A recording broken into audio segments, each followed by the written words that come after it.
मुख्यमंत्री जिले की शान आन बान और शान होती है, इसलिए आप सब हो जाना है और डॉक्टर पुष्पेंद्र सिंह जी को भारी बहुमत से जिताना है, यही मेरी आपसे अपील है। और जितने भी फौजी भाई बैठे हैं उनसे भी मेरी अपील है कि आप घर घर जाके दस्तक दें और डॉक्टर पुष्पेंद्र सिंह जी के पक्ष में आपने वोट मांगने हैं और डॉक्टर पुष्पेंद्र सिंह जी को मेरे से भी डबल से ट्रिपल बहुमत से आपने जिताना है, यही मेरी आपके साथ गुजारिश है। क्योंकि वो भाई सुन लिया तो हूं ये सारा काम हो ही है हूं इत्थे भी, क्योंकि जियां तुहां मिंजो समर्थन दिता ही है इत्थे भी दे तुहां और एक ढाई ते हूं दुगा डाना कने हमीरपुर बचाना, हमीरपुर बचाना, दुगा डाना कने हमीरपुर बचाना, कने हमीरपुर का विकास कराना। ओ भाई बचाना हमीरपुर के नहीं बचाना, हाथ खड़ा करो सबके साथ।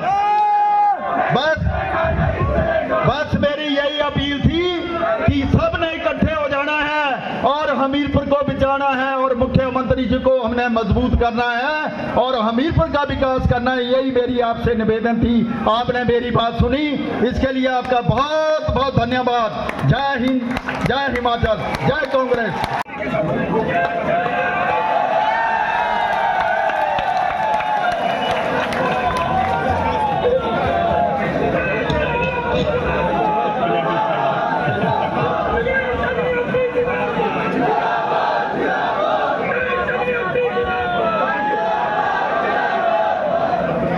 कंधे तो मजबूत है, पूरे मजबूत है। हिमाचल प्रदेश के माननीय मुख्यमंत्री भाई सुखविंदर सिंह सुक्खू जी यहाँ उपस्थित हिमाचल प्रदेश कांग्रेस की अध्यक्षा श्रीमती प्रतिभा सिंह जी, हमारे यहां से कांग्रेस पार्टी के उम्मीदवार डॉक्टर पुष्पिंदर वर्मा जी, हमारे साथी और सहयोगी प्रदेश सरकार में मंत्री भाई राजेश धर्मानी जी। मुख्यमंत्री जी, करंट तो 440 का है, बड़ा जबरदस्त करंट है। और हिमाचल प्रदेश की सरकार जो है वो आपको पता है पूरी तरह स्थिर हो चुकी है, स्थिर है, स्थायी है। हमारे पास 36 एमएलए हो चुके हैं। पहले जिन्होंने 6 लोगों ने बगावत का झंडा उठाया था, उनमें से 4 घर बैठ गए, 4 घर बैठ गए, आपने बिठा दिए। और अब आई 3 की बारी, अब 3 की बारी आई।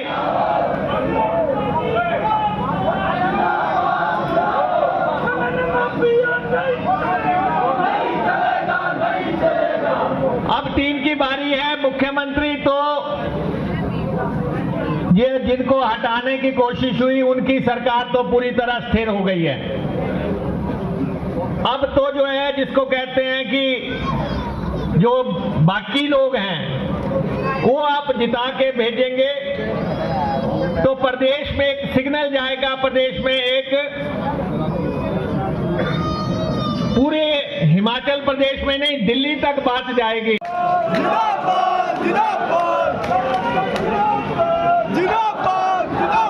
हिमाचल प्रदेश के हमारे सम्मानीय मुख्यमंत्री ठाकुर सुखविंदर सिंह सुक्खू जी, उप मुख्यमंत्री श्री मुकेश अग्निहोत्री जी, हमारे धर्मानी जी जो हमारे मंत्री भी हैं, और चंद्रशेखर जी जो हमारे धर्मपुर से आए विधायक, श्री पठानिया जी जो हमारे बैंक के चेयरमैन हैं, हमारी अनीता वर्मा जी, हमारे जो यहाँ के बहुत ही सशक्त कैंडिडेट है, उनको मैं बधाई देती हूँ कि आपको कांग्रेस पार्टी ने टिकट दिया है और मुझे पूर्ण विश्वास है कि आप इनको विजय बनाकर भेजेंगे। पुष्पिंदर जी आपकी शान है, मान है और आपने इनको विधानसभा में पहुंचाना है। मेरे से पहले पुष्पिंदर जी ने बहुत ही सुंदर शब्दों में सारी बात आपके सामने रखी। कुछ समय का अभाव है, अभी एक नॉमिनेशन में हमने और जाना है, तो इसलिए मैं संक्षिप्त में आपसे हाथ जोड़ के निवेदन करती हूँ कि यहाँ के हमारे जितने भी बुजुर्ग हैं, महिलाएं हैं, युवा वर्ग है, सभी ने इस बार पुष्पिंदर वर्मा जी को अपना आशीर्वाद देकर इस बार विधानसभा पहुंचाना है।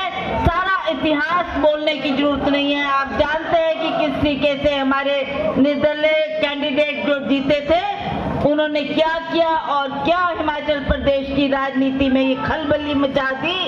इसके लिए हमें खेद भी है, बड़ा दुख भी है, और हम चाहते हैं कि आज आने वाले समय में हिमाचल प्रदेश की जनता, खासकर हिमाचल प्रदेश जो एक देवभूमि के नाम से जाना चाहता है, हम देवी देवताओं को साक्षी मानकर हम ईमानदारी का वोट इस बार पुष्पिंदर वर्मा जी को देंगे। अब ये आपसे भली भांति आप लोग जानते हैं कि कांग्रेस के 15 महीने के कार्यकाल में क्या क्या काम हुए, चाहे वो ओपीएस देने की बात थी, चाहे महिलाओं को 1500 देने की बात थी, चाहे वो आपके जो हमारे अनाथ बच्चे हैं उनको सरकार ने अपनाया उसकी बात थी, दूध का रेट बढ़ाने की बात थी।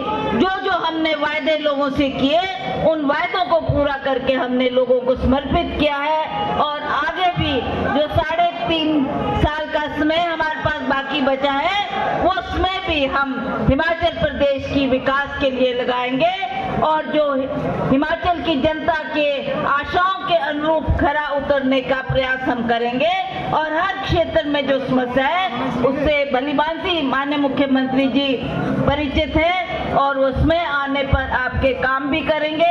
इनके दरबार आपके लिए खुले हैं, आप कभी भी जाकर इनके आगे अपनी पुकार रख सकते हैं। तो अंत में मैं आपसे निवेदन करना चाहती हूँ, मेरी माताएं बहनें आई हैं, आपने समय निकाला, आप लोग हमारी बात सुनने के लिए आए हैं। मेरा आपसे हाथ जोड़कर निवेदन है कि आपने हमारे ये कैंडिडेट जिनका इलेक्शन 10 जुलाई को होना है, आपने भारी संख्या में आकर इनको यहाँ से विजय बनाकर भेजना है, ये मेरा आपसे निवेदन है। सभी हमारे पार्टी के वर्कर यहाँ पर, सेवा दल, NSUI, यूथ कांग्रेस के सभी कार्यकर्ताओं को और पदाधिकारियों को मैं बधाई देती हूँ और आपसे भी निवेदन करती हूँ कि आप लोग भी जाकर अपने अपने क्षेत्र में दिन रात काम करें। भारतीय जनता पार्टी को छोड़कर जो है वो कांग्रेस में शामिल हो रहे हैं। अब मैं निवेदन करना चाहूंगा, माननीय मुख्यमंत्री डॉक्टर सुखविंदर सिंह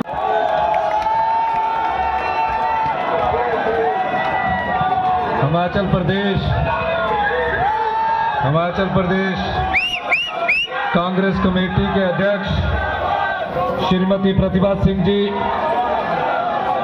हमारे उप मुख्यमंत्री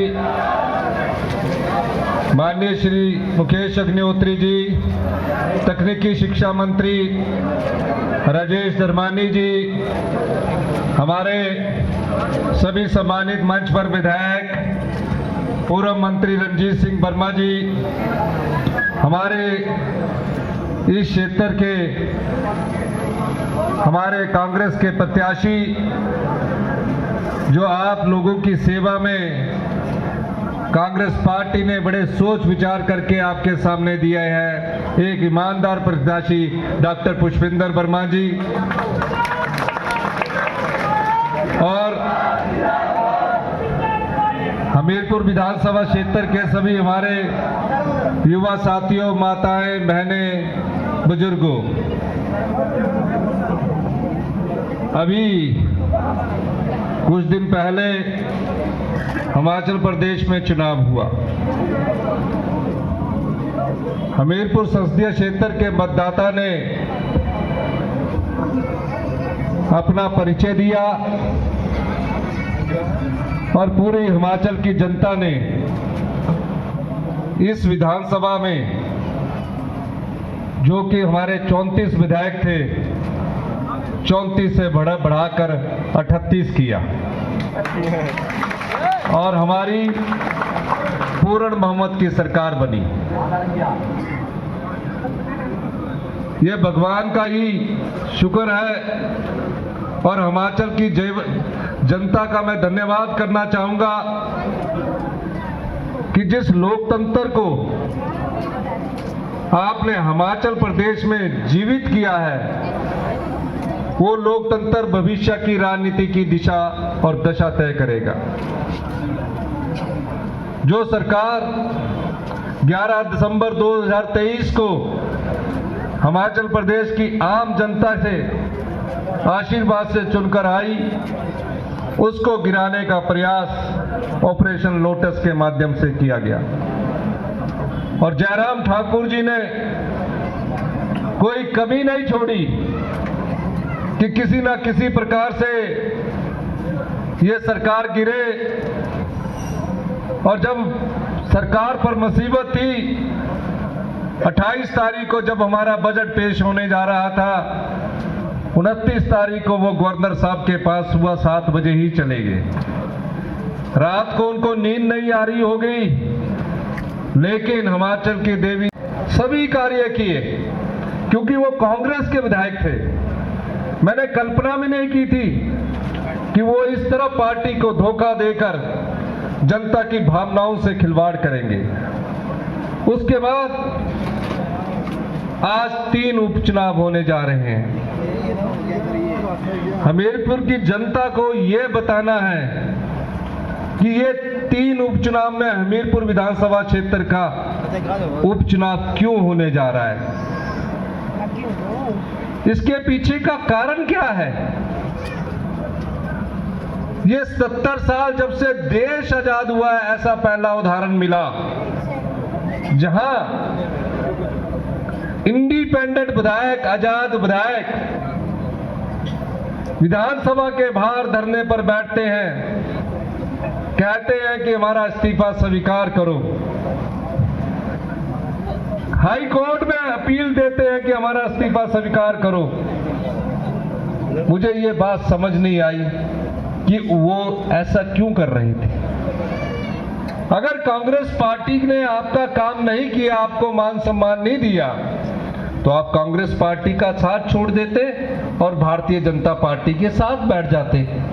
आप तो आजाद थे, आप पर कोई विप लागू तो होता ही नहीं था, आप डिस्क्वालिफिकेशन भी नहीं के दायरे में आते ही नहीं थे।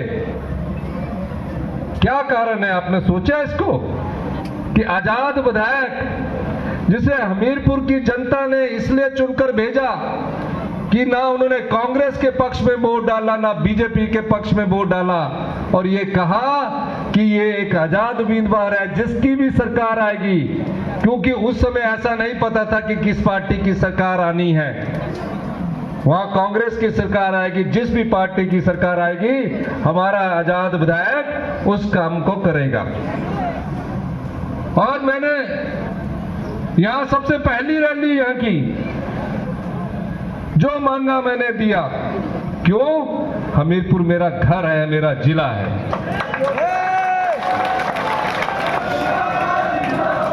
और फिर जुलाई से जनता का हित उसके सामने नहीं था, धन हित उसके सामने था। हमेशा आकर टेंडर्स की बात करते रहते थे और जो विधायकी था उसका रोब दबाकर अधिकारियों पर दबाव डाला जाता था। मैंने कभी बुरे मन से यह नहीं सोचा था कि मेरे जिले के 3 विधायक अपने जिला से ही बगावत कर देंगे। मुकेश अग्निहोत्री जी कह रहे थे कि यहां मुख्यमंत्री को क्यों ऐसा करते हैं। जनता नहीं करती, जनता हमेशा सही फैसला करती है, लेकिन जो जनता के वोट से चुनकर जाते हैं वो उनकी भावनाओं को राजनीतिक मंडी में बेचते हैं। मैं तो भारतीय जनता पार्टी के ईमानदार कार्यकर्ताओं से भी ये कहना चाहता हूं कि ये चुनाव 3.5 साल के लिए हो रहा है। 3.5 साल हमारी सरकार को कोई खतरा नहीं है। हमारा ईमानदार प्रत्याशी हमारे पुष्पिंदर वर्मा जी आपके सामने हैं, आप इन्हें जिताइए। मैं दावे के साथ कह सकता हूं, हमीरपुर के हर क्षेत्र में अभी भी विकास हो रहा है और इस विकास में और तेजी लाई जाएगी, ताकि एक सच्चा सेवक, एक सच्चा प्रतिनिधि आपके रूप में कार्य करेगा। अब ये इतिहास ऐसा रचा गया, 3 आजाद विधायक कहते हैं कि हमें कांग्रेस पार्टी ने काम नहीं किया इसलिए हम इस्तीफा दे रहे हैं। मान लीजिए गलती से ये जीत गए तो सरकार किसकी है? पूर्ण बहुमत की। फिर कौन आपके काम करेगा? फिर कौन आपके काम करेगा? तो ये जो जनता की आंखों में धूल झोंकने का कार्य ये बिके हुए प्रत्याशी ने यहां से किया है, उसको सबक सिखाने का वक्त आया है। जयराम ठाकुर जी बार बार कहते हैं, यहां भी नॉमिनेशन में आए, कहा ये 3 सीटें हम जीतेंगे, 4 सीटें तो आप हार चुके हैं, ये 3 सीटों में मैंने सबसे शक्तिशाली प्रत्याशियों को उतारा है।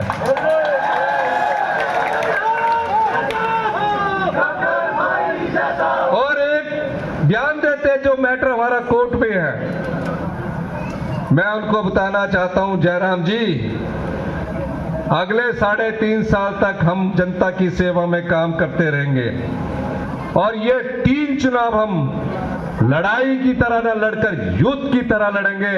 आज नामांकन का दिन आने वाले समय में हम इसे और गति प्रदान करेंगे। मैं एक और बात कहना चाहता हूं, जयराम ठाकुर जी भूल जाते हैं, जब बजट 70 था और बजट पास हुआ, किस तरह विधानसभा के अंदर आकर आपने अध्यक्ष महोदय की कुर्सी को पैरों से धक्का दिया, कागज फाड़े, और हमारी जो एक पिटीशन है जिसमें 9 विधायक अध्यक्ष के सामने हमारी पिटीशन हमने अध्यक्ष के सामने अनुरोध किया है कि इन 9 विधायकों पर जल्दी फैसला होना चाहिए। अध्यक्ष किस प्रकार फैसला करते हैं ये तो उनके विवेक पर निर्भर रहता है और ये सभी भाजपा के 9 विधायक हैं। अगर कहीं डिस्क्वालिफिकेशन होगी तो इन 9 विधायकों में से 2-3 ही जीत कर आएंगे, बाकी कोई जीत कर भी आएंगे। तो ये जो सरकार बनाने के सपने हैं, विधानसभा परिसर में जो गुंडागर्दी का नंगा नाच इन 9 विधायकों के द्वारा खेला गया है, हमारी सरकार ने, हमारे मंत्रिमंडल के जगत सिंह नेगी जी ने उसमें अपील दायर की है। हमने कहा इस एप्लीकेशन पर भी जल्दी फैसला होना चाहिए। 36 हमारे पास और है और जयराम जी के जो भारतीय जनता पार्टी के 9 विधायक अगर चुनावों में गए अगले 6 महीने में तो हमारी संख्या 38 से 50 पहुंच सकती है कि